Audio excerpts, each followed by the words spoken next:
Today we are playing in Hungary as a sadistic man, Prince Peter Abba. He is a intrigue-focused character, he is a torturer, and he's sadistic, so quite an interesting man. I would bet this guy is not a good man, but his father used to be the King of Hungary, and his mother is actually a member of the dynasty of Arpad, the dynasty that founded Hungary. Therefore, we actually start off with a claim on Hungary and a few duchies, for example, a duchy in Transylvania, which is ruled by this Arpad Duke, and we could declare war on him for the duchy, take the duchy of Transylvania. We can also declare war on Hungary and take the Kingdom of Hungary, and we're gonna do all of that today. But is Prince Peter gonna be a just ruler, a good ruler, a ruler of the people? Probably not. I mean, he is a torturer, and we are gonna be a very dread-focused character today.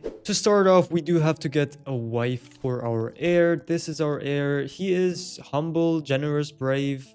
He's an okay character, not that good, pretty average. And I can get quite a few interesting characters here. For example, the Queen Mother of actually Hungary. Interesting.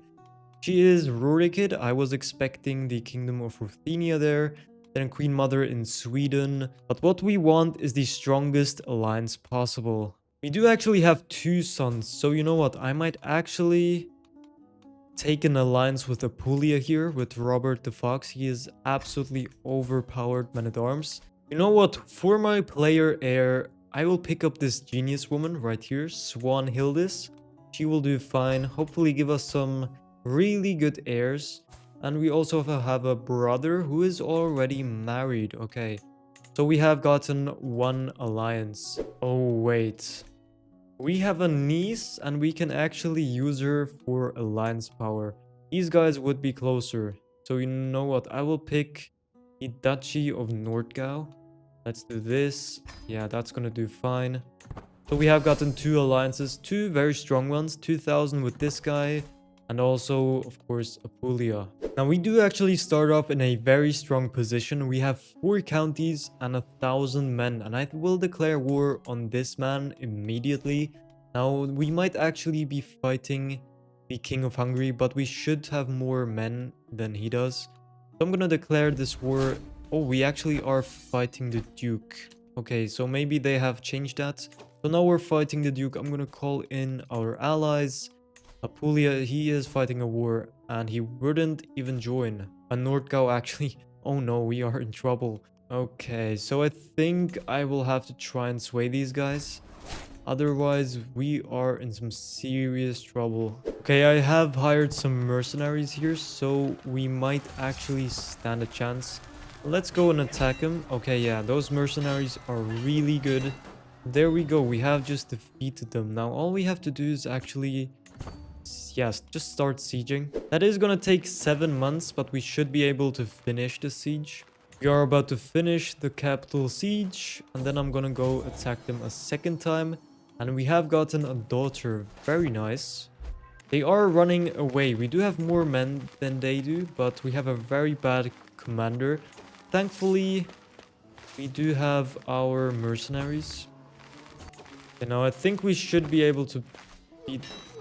Okay, we are beating them. There we go. We are fighting in a hill, which isn't great, but there we go. We have actually won and captured him. Should we ransom him? He does have a lot of money. Is that worth it? It might be. Okay, let's ransom him. Let's take the money. Oh no, I have had a very evil dream. And I will get it started. So I'm gonna pretty much just kill any common criminal in my land. So that's great. And now I am known as the Impaler. And I have a forest of corpses. That is great. And it continues. Executions could be better. Execution should be slow and creative. Oh no, this guy is really evil. Or we can just execute more people. I feel like, yeah, we do have to pick up this one. It gives minus 10% development growth and people will absolutely hate us. But it gives us dread, which means we have 100 dread.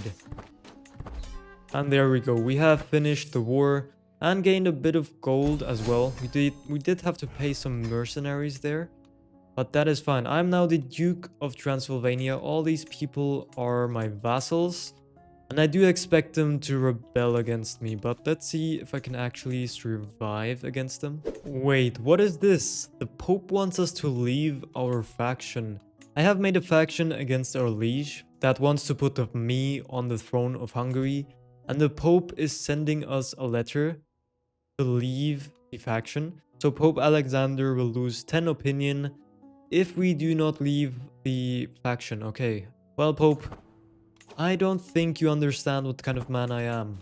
I'm sadistic, I'm a torturer, I have 100 dread. I am the rightful ruler of Hungary. So we do have some allies, but it seems the Hungarian king has picked up some of his own, like Croatia and the HRE, so I don't think we could actually beat them. I mean, we could. We do have Apulia. There is a chance. He does have 4,000 men. So what I'm gonna do now instead, I'm gonna reset my perks. I am gonna pick up Torture, and then I will also pick up Kidnapper, which means I could abduct the king. I'm also gonna pick up Swift Execution and a job done right. And I actually, yeah, I'm gonna change to medicine focus as we are 54, which means we don't have that many years ahead of us. And then we will start a abduct scheme on the King of Hungary. Hopefully he does put us as a spy master. His spy master only has 7. You know what? We could actually try and search for some secrets down there at his capital. Maybe we'll find some, maybe we won't. But we can try and abduct him and then kind of become the King of Hungary without even fighting a battle. And we are starting to have a pretty good chance in this scheme, but our liege is being attacked by another faction. Now with his allies, he actually should be able to beat him if he calls in the HRE, which it doesn't seem he is doing that. I believe he has just offered us a council position. Yes. Oh, okay, Stuart. I would have hoped that was the spy master position, but Stuart is fine. That gives us some extra gold. And I do want to go on a pilgrimage because we do have a special decision. We do have a special decision called Revived Taltoism, which needs us to be illustrious and also a devoted servant. So maybe we can pull that off in this lifetime. Now this is interesting. I have a peasant uprising and the people fighting the king have not just sieged down my capital, they are also fighting the peasants. So I'm not sure why they have targeted my capital. Who is this anyways? Who is fighting the king? It's this guy. Okay, this guy surely has something against me, right? He is the Duke of Nitra. Interesting. Maybe he isn't too happy that I stole his brother's title. Now my character isn't looking too good. He's 58, his health is poor because we are ill and very stressed. But the solution to our stress is of course to execute the captain who has been hired to protect us. So guards, fetch me my whip. I guess not execute, we're just gonna give him the good old whipping. So let's lose 72 stress because we are sadistic. Okay, now I'm not sure why, but all of our agents have left the scheme. I did put on redoubled guards because there was somebody trying to murder me, but that scheme has been abandoned now. So now I'm gonna have to hire all of these people again. That's, yeah, great. I mean, we do get them almost for free. Can just use our prestige to hire them. So all those agents do push it to 95%, but we have just lost a few advantages. So now we'll just have to wait until we get 5, and hopefully the king will have finished his wars by then. He is winning this one. I think this is the only one that really matters. Okay, right. There is something wrong with this character. This is the 3rd time he is sick. He was sick on the very first day. He was sick on that pilgrimage, and now he's sick a 3rd time. Right. Somebody trying to make me sick on purpose. Okay, so this event will give us 2 more advantages. So we might as well just push demands. So if I now press demands and then continue the game until he sends... Okay, so there we go. Then war it is. So now what we have to do, press that event, then we will execute schemes, seize the moment, And is he in our prison? Let's see. Yes, he is in our prison. So now if we do go to war with them, we should win the war immediately. There we go. So we have just seized the Hungarian kingdom without fighting a war. Enforced demands. And we are the new king of Hungary. Very nice. And we don't even inherit any wars. That is nice. But we will have a bunch of factions joining up against us. I mean, we do have the old king. He probably won't be too happy that we stole his kingdom. Then we have a bunch of dukes who have claims on our kingdom. So we are gonna be a very war-torn country. So I think it would be wise to get some allies immediately. Just the most powerful ones we can get. We do already have an alliance with Apulia, which is great. Maybe yeah, Croatia is very close to us. So you know what, we might do that one. We could actually get an alliance with one of the dukes, which I probably would normally do, but I do want to fight a few civil wars. Yes, I can duel Prince Arpad Giza. I can duel him. I actually do have more prowess than him because I have some scale armors. I have thriving in chaos, torture, sadistic, 24 prowess, not bad at all. And we should be able to beat him. He only has 15. Let's see. Strike, parry, riposte. I'll show you a heft of a sword and strike, parry, riposte. Okay, there we go. Goodbye, Prince Arpad. We have just killed a Hungarian prince. He was slain in a duel by the great King Peter Abba. Now to swear an oath. There is this one, Purge Pretenders, which means we would have to get rid of every person who has a claim on the Kingdom of Hungary. But there are quite a few of them. There are 23. Now, some of them are my sons, I believe. Yeah, 2 sons.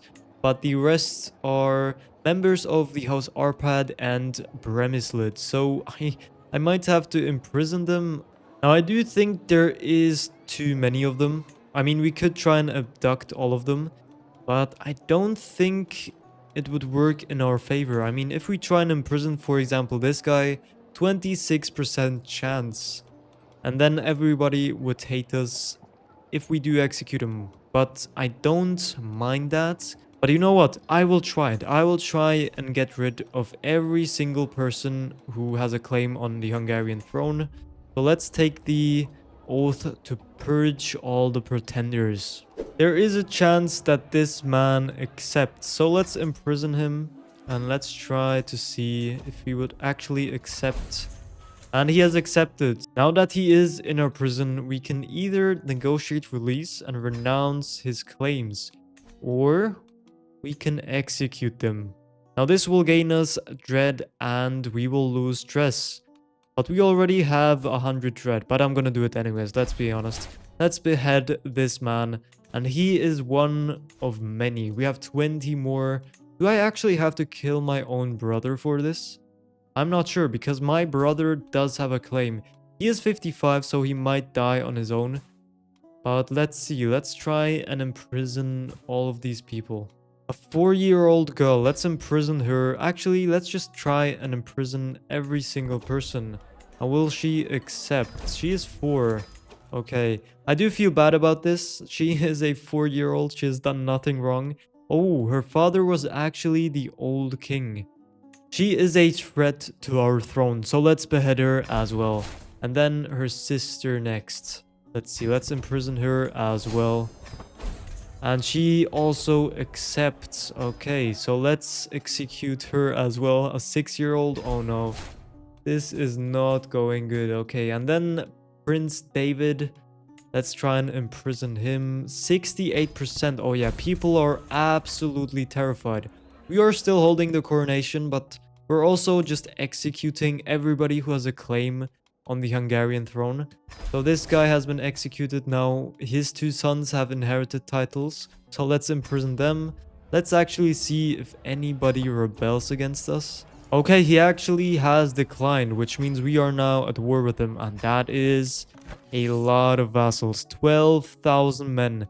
Let's actually see if we can get rid of all these guys. As you might see, tyranny is not the way to go. We are losing a battle.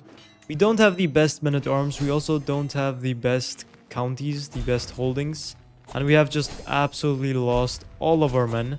So this is horrible. Now, if we do actually surrender this war, yeah, our son will become the king. So they won't get rid of our dynasty, but they will get rid of Peter the Impaler, the horrible man who has executed little children. We have lost the war, and we are now a 37-year-old king of Hungary.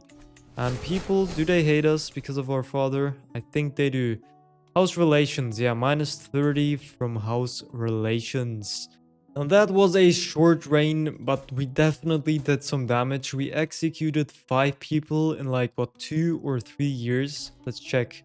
We got the throne in 76 and we lost it in 79. So about 2.5 years right there. And we definitely did some serious damage. I mean, just executing 5 princes, it definitely changes history. But weirdly enough, we do still hold on to the throne. I mean, our dynasty does. Even though that our father was a complete tyrant, they said, oh yeah, your son is a good guy. He can have the throne. He is actually generous, brave, and humble. And he just lost his wife. So I'm not sure if he's gonna have a different rule than his father. But if we would have gotten any luckier, if we would have reached the illustrious fame and gotten 2000 piety, we could have potentially done this decision, revived Teltoism, which converts you to the old Magyar faith. It changes your county face and vassal face as well. But unfortunately, we did not achieve that today. But I hope you guys still enjoyed, and if you did, make sure to like and subscribe, and I'll see you guys in the next videos.